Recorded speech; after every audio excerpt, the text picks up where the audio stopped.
जिससे हमें मानव देह, श्री वृंदावन धाम का दर्शन, रज में बैठना, भगवद वार्ता कथन श्रवण करना और लक्ष्य बना लेना भगवत प्राप्ति। ये केवल अहेतुकी कृपा हुई है प्रभु की।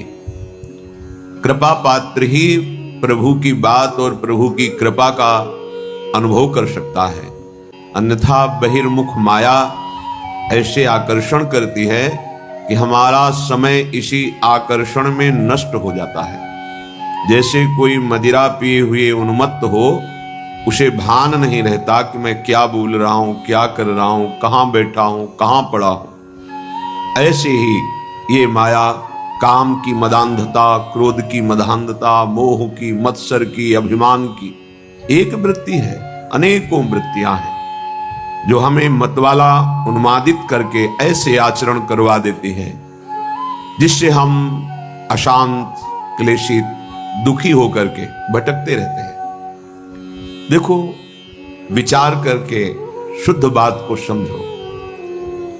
किसी के भी पास हम जब जाते हैं, यदि वो भगवत मंदिर है, संत हैं, धाम है, तीर्थ है, और हृदय में हमारे ये भाव है कि हमसे बहुत सी गलतियां हुई हैं, भगवान की हम पर कृपा हो, हमारी बुद्धि शुद्ध हो, हम सत मार्ग पर चले तो निश्चित लाभ मिलता है, क्योंकि ये आपका बड़ा भारी सत्कर्म बन गया। कोई आपसे कहे कि हम आपके दुख को मिटा देंगे,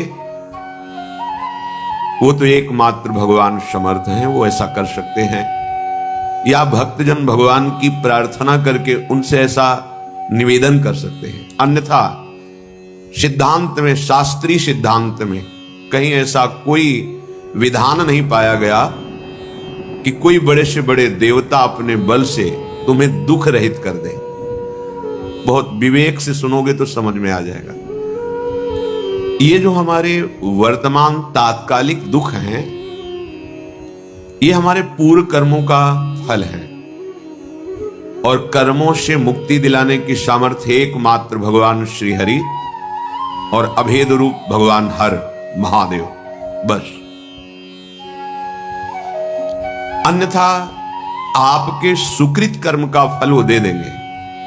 दुष्कृत को भस्म कर सके, संचित कर्म को भस्म कर सके, इतनी सामर्थ्य किसी में नहीं। बैठा लीजिए हृदय में, तर्क की आवश्यकता नहीं है। ये महापुरुषों के वचन, शास्त्र, स्वाध्याय, गुरु कृपा, इन सबसे मिलित भाव है। ये कोई त्रिभुवन में नहीं, एकमात्र भगवान हरि हर के सिवा दूसरा कोई हमें कर्म बंधन रहित कर सके, ऐसा नहीं है।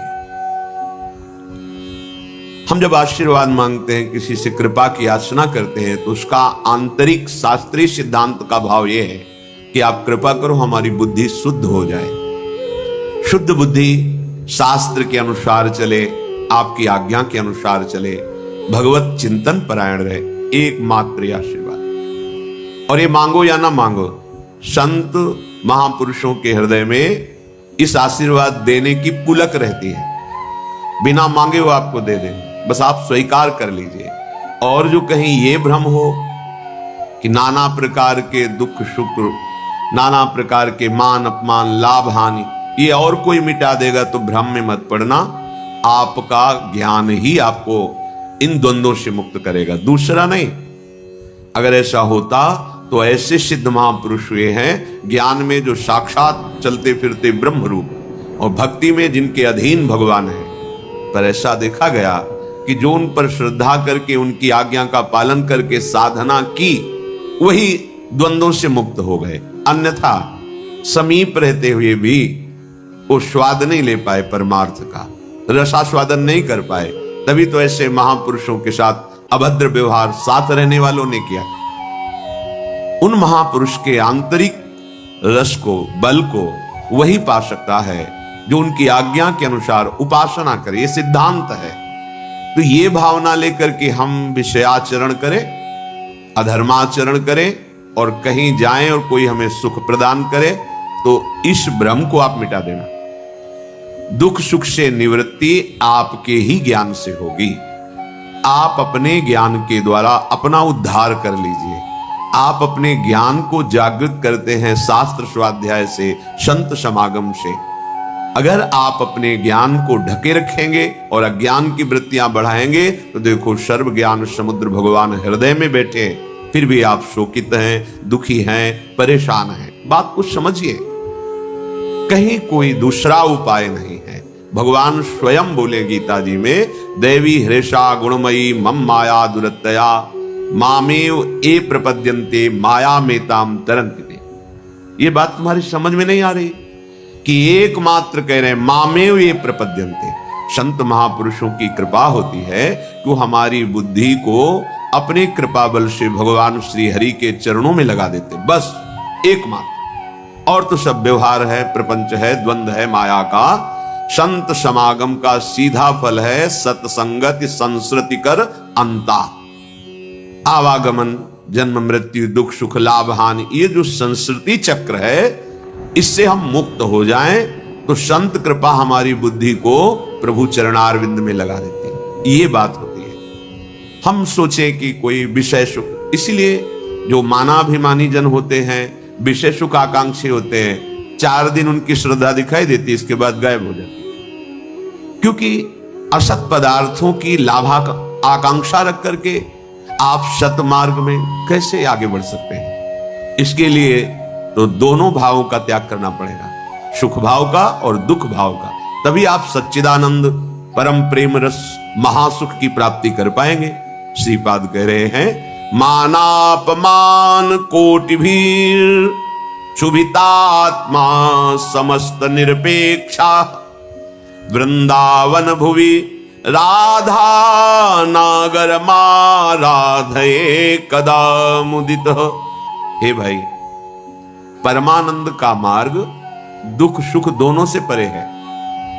ये जो सांसारिक सुख है, सांसारिक दुख है, इन दोनों से अलग है। ये करोड़ों प्रकार से तुम्हारा कोई मान करे या अपमान करे, कह रहे क्षुभितात्मा समस्त निरपेक्षा। तुम्हें अपने हृदय में क्षोभ नहीं होने देना है। क्यों नहीं होने देना? जैसे आप किसी नाटक में देखते हैं कि सामने वाले को मार डाला गया, आपको शोक नहीं होता, क्योंकि आपको पता है वो मारा नहीं गया, वो केवल नाटक है।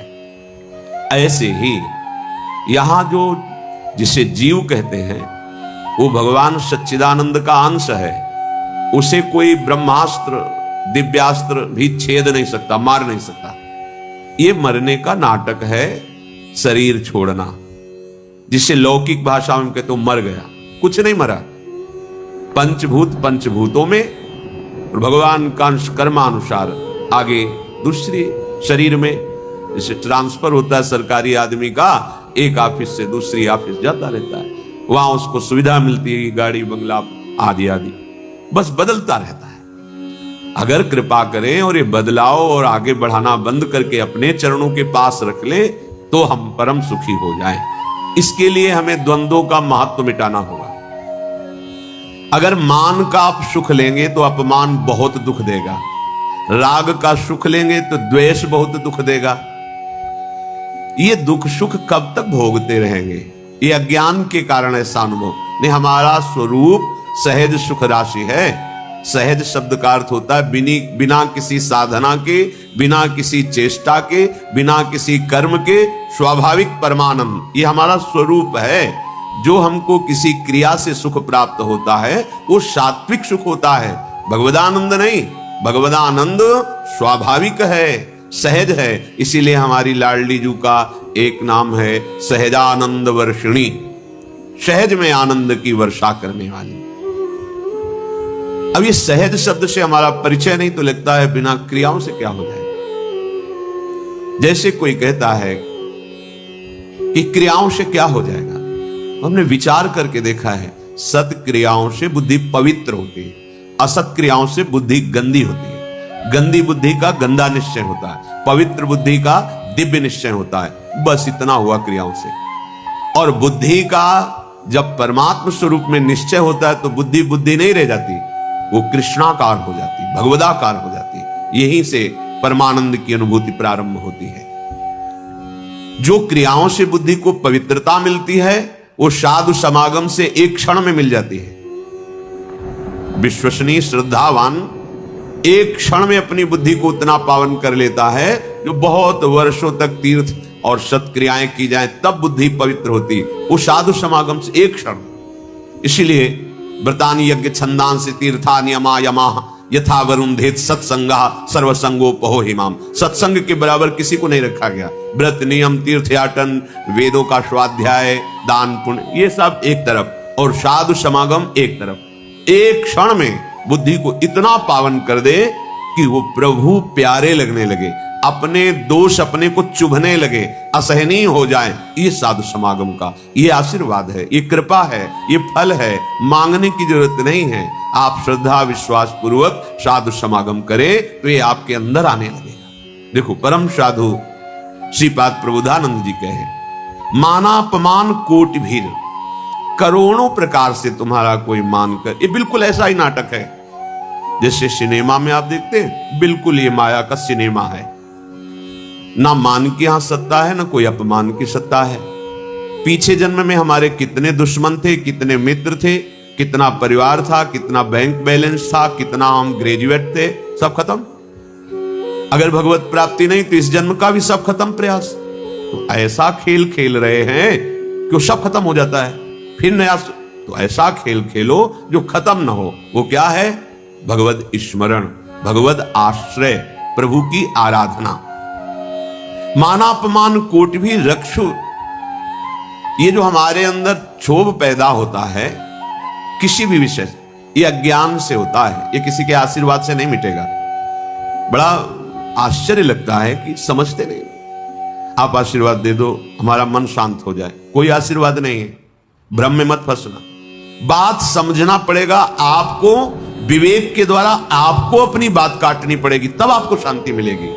तात्कालिक शांति, जैसे कोई बहुत थका हुआ पथिक आया, वातानुकूलित कक्ष में बैठ गया तो उसको तात्कालिक शांति मिलती, लेकिन स्थायी नहीं।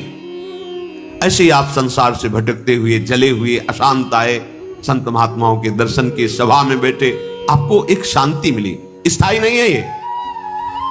ये स्थायी तब होगी जब उनकी बात मानकर आप अपनी बुद्धि को उस मार्ग में चलाएंगे। ये प्रभाव तात्कालिक है। आपको ये जो आनंद की अनुभूति, एक शांति, एक विशेषता, ये प्रभाव है यहां। लेकिन ये प्रभाव स्थायी बना रहे असंभव, क्योंकि त्रिगुणों का चक्र चलता रहता है, सतोगुण रजोगुण तमोगुण, ये हृदय में चलता रहता है। जब तक आप उपासना के द्वारा त्रिगुणातीत नहीं हो जाते तब तक ये प्रभाव स्थायी मत मानना। आंसू आ सकते हैं, रोमांच हो सकता है, तो प्रेम लक्षणा भक्ति थोड़ी हो सकती है। वो तात्कालिक सतोगुण का प्रभाव है आपके यहां। ऐसे वायुमंडल में बैठे हैं कि आपको भागवतिक आनंद की अनुभूति होगी। इसे स्थायी बनाना है तो जो उपदेश है उनको जीवन में धारण करना है। वो आचरण, भगवत स्मरण, भगवत सेवा, भगवत चरणारविंद का आश्रय, ये आपको त्रिगुणातीत करेगा। जब आप त्रिगुणातीत होंगे, किसी गुण का प्रभाव नहीं पड़ेगा, तब एक रस स्थिति आएगी। फिर ये प्रभाव आप विषयी पुरुषों के बीच में बैठ करके भी स्वाद लेंगे इसी आनंद का। आप 1 महीने सत्संग सुन रहे, आपका मन विषयों का त्याग करता चला जा रहा है, प्रभाव पड़। ये विश्वसनीय नहीं है, बात समझ लेना। जहां कुसंग हुआ तहां ऐसे करेगा हाथी का स्नान जैसा। अरे एक बार गिरे गया, वो वहीं ले जाएगा। पूरे जीवन सतमार्ग का सावधानी पूर्वक अनुसरण, तब जाके द्वंद्वातीत स्थिति आती है, माया पर विजय प्राप्त करता है। ये जो क्षोभ होता है, किसी भी कोई बोल दिया, कटु बोल दिया, निंदा कर दी, उपहास कर दिया, हृदय में दुख पहुंचा, ये साधना की बहुत बड़ी कमजोर स्थिति है। एक बार एक महापुरुष गंगा के उनके पास, तो उन्होंने कहा कि भेष रंगा के, सीधे साधे गांव की बात, भेष रंगा के व्यवस्था की चक्कर में अगर पड़ेगा साधु, बुजुर्ग महापुरुष थे, तो फिर साधुता ही क्या हुई। जब हमारा कोई अपमान करे, कोई गाली दे, कोई निंदा करे, हमारे हृदय में उसका फर्क ना पड़े। जैसे हम नाटक में देखते हैं, तो देख रहे हैं लेकिन पता है झूठा है, असत्य है। ऐसे ही ये नहीं कि भान नहीं हो रहा, भान हो रहा है कि गाली दे रहा है, ये अपमान का, पर उसका अस्तित्व नहीं है, वो असत वार्ता है, उसकी कोई सत्ता नहीं। जिसकी सत्ता नहीं उसको जब हम सत्ता देते हैं तो हमारा हृदय दुखी हो जाता है। कह रहे क्षुभितात्मा समस्त निरपेक्षा, इसलिए इन समस्त द्वंद्वों से निरपेक्ष होना है। कैसे? बोले इसी मृत्यु लोक में बहुत सुंदर करुणा करके प्रभु ने उपाय रखा है। क्या? वृंदावन भूमि, वृंदावन भूमि में आओ, दर्शन करो। यहां बहुत सामर्थ्य है हृदय के परिवर्तन करने की, अलौकिक दिव्यता है। राधा नागर माराधे कदा मुदिता, किशोरी और किशोर जी की आराधना में तुम ऐसे आनंद को प्राप्त होगे कि ये कोई भी मान अपमान, दुख सुख, जन्म मृत्यु ये तुम्हें व्यापेंगे नहीं। आओ वृंदावन का आश्रय लो, वृंदावन के रसिकों का संग करो, तो राधा नागर की आराधना बनने लगेगी। कैसे? शरीरम श्री वृंदावन भुवि सदा स्थापय, मनः सदा पार्श्वे वृंदावन रसिकयोर न्यस्य भजने, वचस्तत् केलीना मनवरत गाने रमयत, कथा पीयूषादौ श्रवण युगलम प्रीति विकलम। शरीर को सदा सत्संग में रखो। अगर हमारा शरीर सत्संग में रहेगा तो मन प्रेम रस में भीनने के लायक बन जाएगा। तन ही राख सत्संग में मन ही प्रेम रस भेयो, सुख चाहत हरिवंश हित तो कृष्ण कल्प तरु सेव। प्रायः सिद्धांत को थोड़ा ऐसे घुमा के कहा जाता है कि तन को संसार में मत रखो, तन के द्वारा नाना प्रकार के कर्म करो और मन रखो प्रभु में। यह सिद्ध पुरुष का लक्षण है, साधक का नहीं। यह सिद्ध पुरुष का लक्षण, जिसका मन भगवदाकार है तो विषय प्रपंच संसार के कार्य करता हुआ भी वो ज्यों जल में कमल का फूल रहे, निरपेक्ष रहता है। पर साधक नवीन मार्ग का पथिक सत्संग की आवश्यकता है। सत्संग, सत्संग क्या है? नाम सत, रूप सत, धाम सत, लीला सत, उनके प्रेमी जनों के वचन सत। इस पे हैं आप, तो सत्संग में हैं आप। धाम का चिंतन चल रहा है, प्रभु के नाम का जप चल रहा है, रूप का ध्यान चल रहा है, लीला गुण का कथन श्रवण कर रहे हो।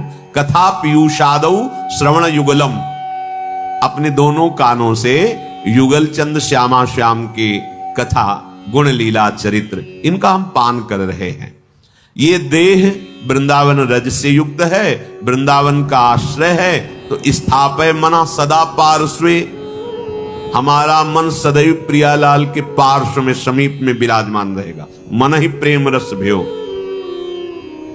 देखो, साधक की ऐसी स्थिति नहीं होती कि वो विषय सानिध्य में मन को प्रभु में रख सके। ये विषय का स्वभाव होता प्रमथनशील, व्याकुल करके, उन्माद पैदा करके मन और इंद्रियों को अधीन करता है। विषय पहले, फिर जब मन ही अधीन हुआ तभी तो क्रिया में उतरा।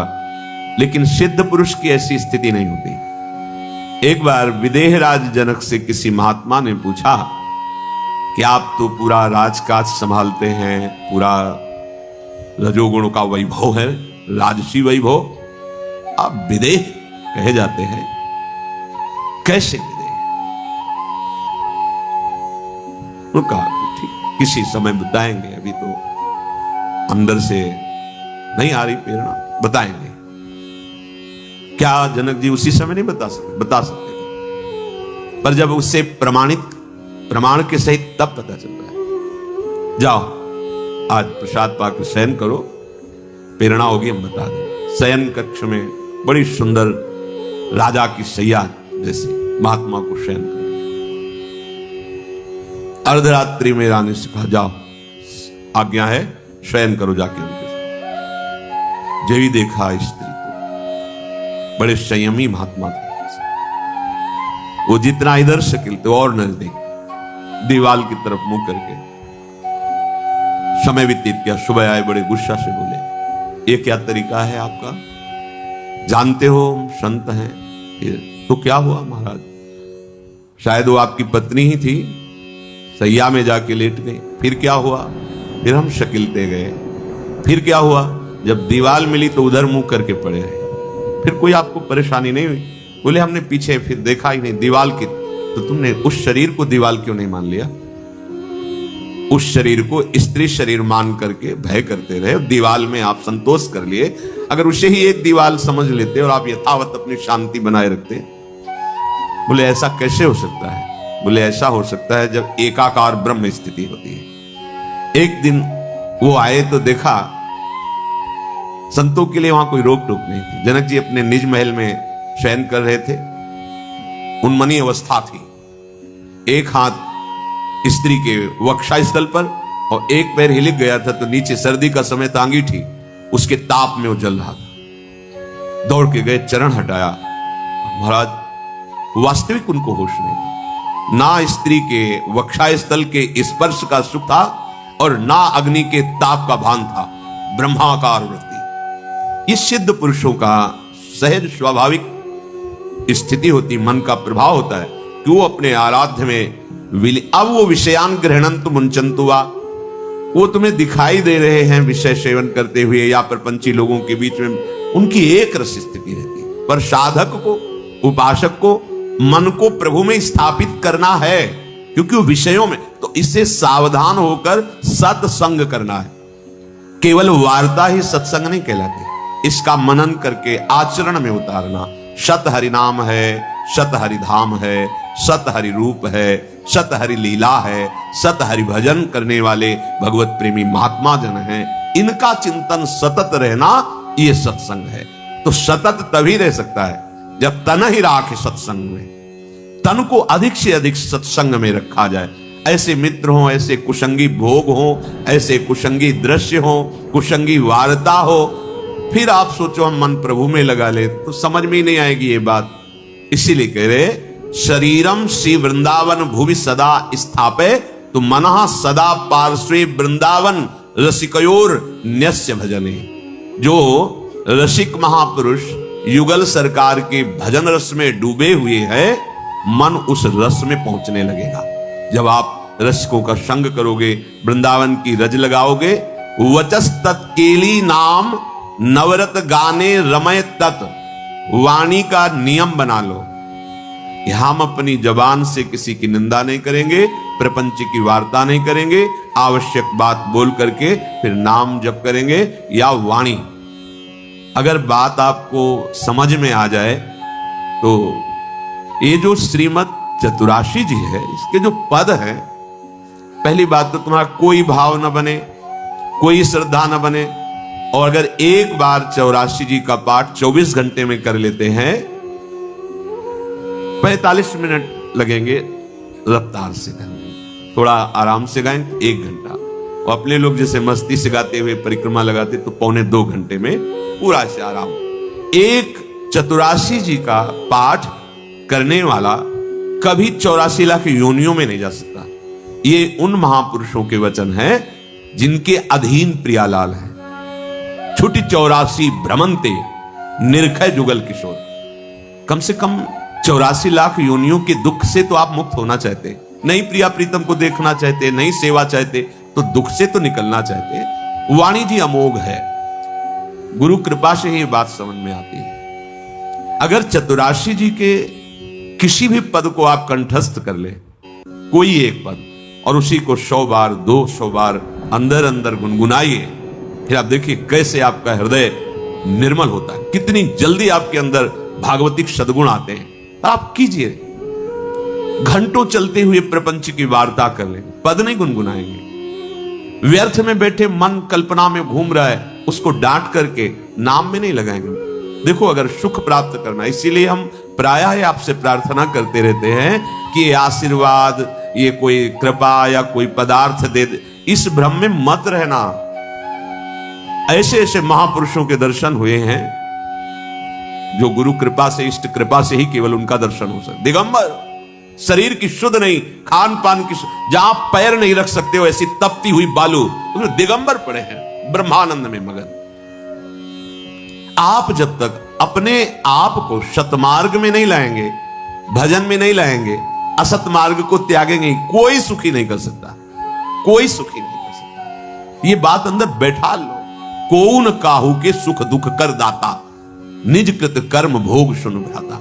इसलिए शरीरम श्री वृंदावन भुवि सदा स्थापे, मना सदा पार्श्वे वृंदावन रसिकयोर न्यस्य भजने। जो युगल सरकार के भजन में रसिक जन डूबे हुए हैं, मन उनकी आज्ञा में दे दीजिए, अर्थात जैसा वो उपदेश करते हैं वैसे ही मन को चलाइए, तो निश्चय भजने, वो भजन में समर्पित हो जाएगा।